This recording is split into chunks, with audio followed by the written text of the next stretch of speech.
Bonjour et bienvenue à cette édition d'Info.tv, c'est l'hebdo, donc c'est-à-dire une émission d'1 heure où on fait un retour sur les actualités qu'on vous a présentées mardi, celles qui ont évolué, des nouvelles actualités matapédiennes et Zoé aussi a réalisé des entrevues au courant de la semaine qu'on va vous présenter. Donc, on commence tout de suite. Bonjour Zoé! Bonjour Émilie! On va commencer avec les actualités en bref et le retour sur les actualités de la semaine. Recrudescence de COVID, hein, on va le dire. Donc, on commence tout de suite, on lance avec les chiffres. Hein? Oui, on commence avec le COVID-19, c'est sûr. Aujourd'hui, le 18 septembre, 12 cas dans le Bas-Saint-Laurent qui ont été dépistés, positifs. Alors, on est rendu à 234 cas. Puis on est plus près du code orange que du code vert. Présentement, on est dans le code jaune. Oui, on est jaune, On est jaune, mais on est plus près du orange que du vert. Exact. Donc, si nous tombons dans le code orange, certains commerces plus à risque pourraient fermer leurs portes temporairement. Donc, c'est ça qui s'en viendrait là, pour la prochaine couleur. Et puis, présentement, 10 personnes maximum à l'intérieur et à l'extérieur. Donc, c'est important de suivre ces réglementations-là. Oui. Au niveau des restos et des bars, en fin de semaine, oui, les policiers feront plus d'interventions en fin de semaine auprès des établissements titulaires d'un permis d'alcool, alors les bars et les restaurants. L'opération s'intitulait Oscar, OSCR, Opération systématisée comportement à risque, qu'on dit. C'est pour ça que ça s'appelle Oscar. Se fera encore plus dans les régions où le code est jaune, la couleur est jaune. Donc, le Bas-Saint-Laurent, on est ciblé. Le Bas-Saint-Laurent, oui, on est ciblé. Au niveau des écoles aussi, il y a des choses qui bougent présentement, cette semaine. Aujourd'hui, en réalité... Oui, hier, il y a eu une bombe là, sur les réseaux sociaux. Oui, hier soir, présence accrue autour des écoles maintenant. Aussi, les policiers. Oui. Puis, pour les agents de la Sûreté du Québec, la règle, c'est dans tout lieu maintenir une distance de 2 mètres. Puis, il pourrait y avoir des amendes même pour les mineurs de 14 ans et plus. Ça pourrait aller jusqu'à 560 $. Puis, pour les adultes, 1546 $. Oui. Donc, ça faut faire attention. Puis c'est ça, tantôt, j'ai dit, c'est une bombe. Il y a un parent, les parents des 3 polyvalentes de la Matapédia ont reçu une lettre via la direction. Puis il y a une maman qui a posté ça sur Facebook. Et là, ça se repartage avec justement les détails des amendes puis tout ça. Fait un dossier probablement à suivre dans les prochains jours. Là. J'ai l'impression que là, il y a un soulèvement populaire. Là. Je suis pas trop d'accord avec ça, mais... Il resserre la ceinture parce qu'on ne veut pas une deuxième vague. Et voilà. Puis là, je pense qu'on s'enligne vers ça. Donc, exactement. C'est ça qui se passe. En parlant de dépistage, justement, notre députée fédérale, Christina Michaud, elle a fait le test. Comme vous saviez, on en a parlé un peu plus tôt dans la semaine. Elle a fait le test, puis elle était aussi en confinement en attendant le résultat. Et le résultat est négatif. Donc, bonne nouvelle. Par exemple, le chef du Bloc québécois, Yves-François Blanchet, lui, par exemple, c'est positif. Oui, puis sa conjointe aussi, hein, on a su ça cette semaine. Donc, ils maintiennent le Parlement, je pense, via virtuel et en présence aussi là, à Ottawa pour justement faciliter, parce qu'il y a un autre chef de parti aussi à Ottawa qui a la COVID, évidemment. Là, c'est une traînée de poudre. Hein? C'est parti, puis tout le monde l'attrape. Donc, parlant de Christina Michaud, la fin de semaine dernière, elle a tenu son AGA, son Assemblée générale annuelle. Oui, dimanche le 13 septembre, il y a eu plusieurs invités. Il y a eu Pascal Bérubé, justement, qui était là, puis qui a mentionné quelques mots. Justement, je trouvais ça vraiment intéressant. Il disait que sur 338 circonscriptions au Canada, tout parti confondu, le parti qui a eu la meilleure croissance entre les deux dernières élections, c'est le Bloc québécois d'Avignon-la-Métis-Matane-Matapédia. Donc, félicitations, très bonne nouvelle. Il a aussi mentionné que depuis 1993, le Parti québécois et le Bloc québécois s'est toujours entraidé. Oui. Donc, c'est pour cette raison aussi, les membres aussi du Bloc québécois, c'est pour ça qu'ils étaient présents. Aussi, ils ont présenté le nouveau président du nouveau conseil exécutif qui s'appelle Yannick Lévesque.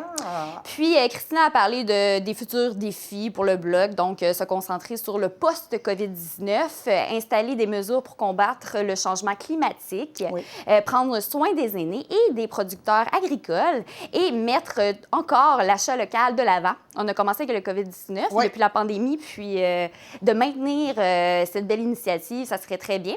Ben oui. Puis aussi, ils ont mentionné que Christina Michaud, la députée, a mentionné que présentement, sont en train de créer un site Internet. Finalement, le site Internet, il y aurait un onglet qui va expliquer pourquoi la souveraineté est importante, pour vraiment expliquer aux gens, les éduquer à ce niveau-là. On sent que c'est un peu... On comprend souveraineté, on veut un pays, mais pourquoi? Puis tous les tenants et aboutissants de ça, je pense que ça peut être intéressant de... Vraiment. Puis pour les plus jeunes aussi, pourquoi? Se faire une idée à ce niveau-là, parce que des fois, on pense qu'on le sait, mais de savoir vraiment pourquoi les gens du Bloc, pourquoi ils veulent la souveraineté, finalement. Donc, c'est en cours de production, ça s'en vient. Ah, une bonne nouvelle pour la Matapédia et la Matanie côté télécommunications. 9 000 foyers additionnels de la Matanie et de la Matapédia auront accès à la haute vitesse grâce à un investissement de 16 millions de dollars. Puis c'est grâce à TELUS. Ben oui, TELUS investit. Oui, cet investissement est réalisé dans le cadre des programmes branchés pour innover et Québec branché des gouvernements fédéral et provincial qui contribuent à la hauteur de plus de 2 millions de dollars. Wow! Saint-Vianney et Saint-Zénon du Lac-Amqui sont visés par les investissements dans la vallée de la Matapédia. D'ici le début de l'année 2021, 99 de la population de l'ensemble des communautés des MRC de la Matanie et de la Matapédia auront accès à la fibre optique. Wow. TELUS a également soumis différents projets pour bonifier la couverture sans fil de 3 grands segments routiers. Alors, on parle de la route 299 à la hauteur de Saint-Anne-des-Monts jusqu'au gîte du Mont-Albert. Okay. On parle aussi de la route 132 entre Sainte-Florence et Matapédia. Oui, on sait que ça ne pogne pas du tout. Du tout par là. Et la route 195 entre Matane et Amqui. Ah oui. Aussi, oui, notre député Pascal Bérubé pourrait dire l'épinette où ça pogne exactement entre ces deux MRC dans son comté. Il sait exactement, là. Oui, exactement. Là, ça marche plus. Non, c'est ça. Donc, dossier à suivre. Bien, tant mieux des bonnes nouvelles en ce temps de télétravail. Hein? Ça peut que être bienvenu des investissements comme ça. Vraiment. Ensuite, une autre bonne nouvelle, Service Canada... Enfin, ça va réouvrir. Oui, bien, depuis hier. Le 17 septembre, le Centre de Service Canada de Cosapiscal a enfin ouvert ses portes. Puis, c'était fermé depuis le mois de mars, depuis la pandémie. Donc, ça fait du bien. Oui, les gens vont probablement faire la file masqués devant Service Canada. Oui, masqués. Oui, masqués, évidemment. Hein? Évidemment. Donc, la MRC veut investir en culture. Ça fait plusieurs années qu'ils ont des programmes de soutien financier en culture.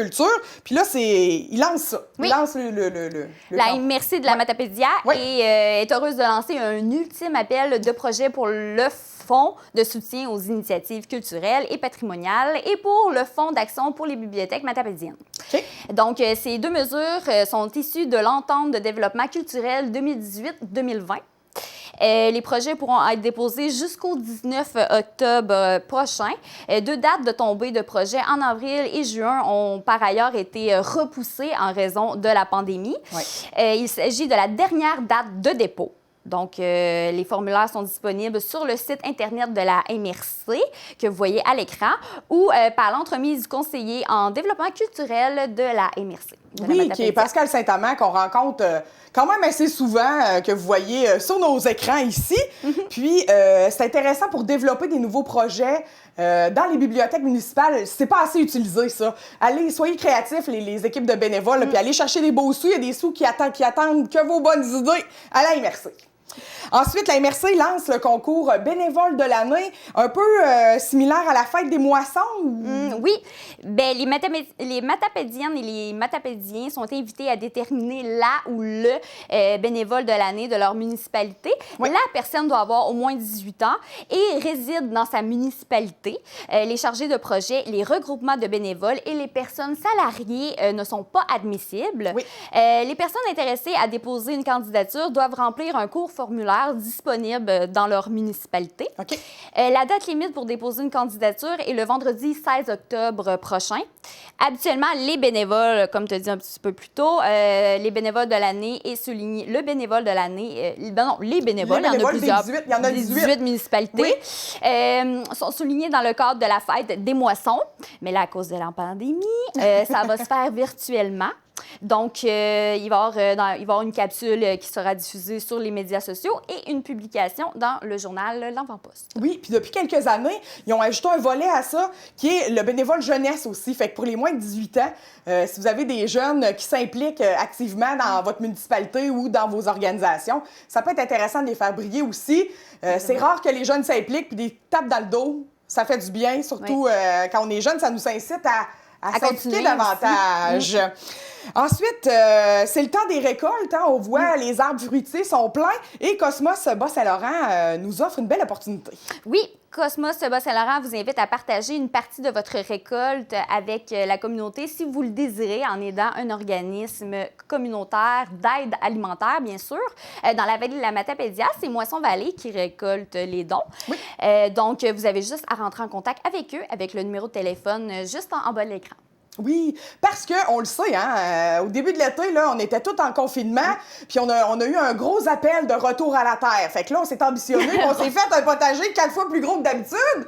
Puis là, on est pris avec 8 kilos de fèves vertes, puis on sait plus quoi faire avec ça. Oui. Donc, allez apporter ça à Moisson Vallée. Puis on est juste deux. Hein. Tu sais, des fois, il y a des madames, des messieurs, puis là, ils partent. Là. Ils ont des tomates pour une polyvalente au complet, mais ils sont deux. Donc, Moisson Vallée récolte vos dons. Et oui, tu sais, quand tu as à les mettre au compost, oui, exactement. Pourquoi pas aider les autres avec? Exactement. Oui. Report du centenaire de Saint-Cléophas. Oui, aussi. Le comité du centenaire de Saint-Cléophas annonce le report des festivités dans le cadre de son 100e anniversaire de fondation prévu en 2021.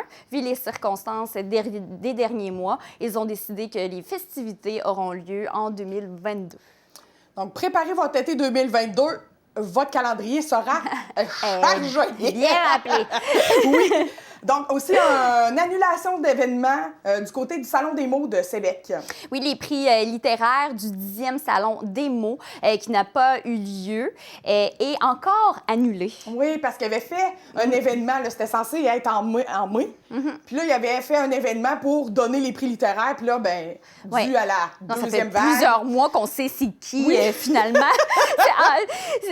On sait que c'est deux récipiendaires, soit Rosalie Alto pour le prix Jeunesse Jacqueline Paquet et Sylvain Rivière pour le prix Bertrand B. Leblanc. Donc, c'est à cause le centre communautaire est fermé, à cause du COVID-19, donc ils ne peuvent pas faire l'événement. La municipalité de Sébec a annoncé plus tôt cette semaine via leur page Facebook un resserrement. Eux, ils ont pris très au sérieux l'augmentation significative de cas, puis ils ont fermé beaucoup d'installations municipales. L'accès à l'aréna est restreint aussi, parce que le hockey mineur commence ce soir. Et pas du tout impliqué. Puis, donc, je suis au courant de ça. Et merci.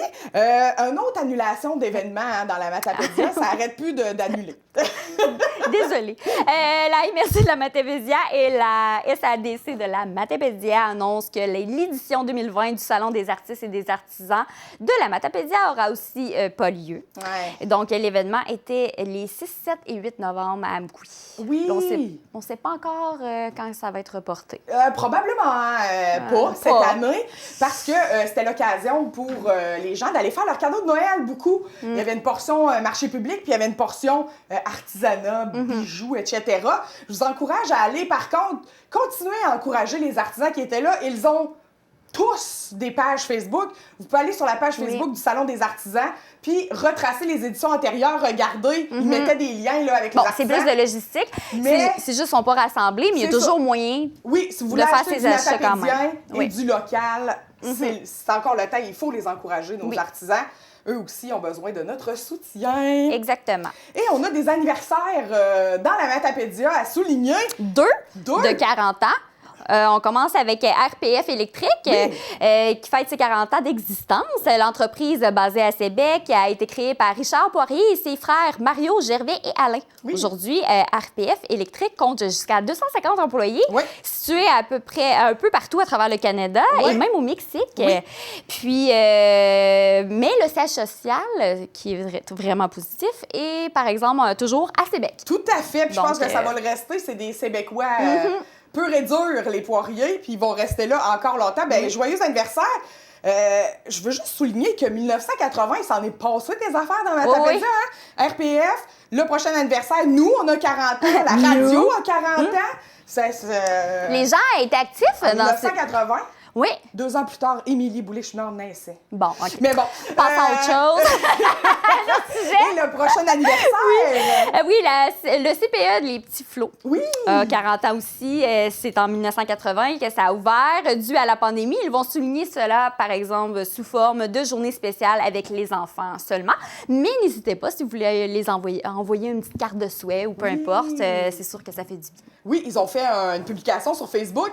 Puis on peut aller faire leur souhaiter nos bons vœux et plein de futurs projets. On sait qu'il y a quelque chose qui s'en vient avec une autre installation de CPE à Amqui, donc c'est à suivre. Merci beaucoup, Zoé!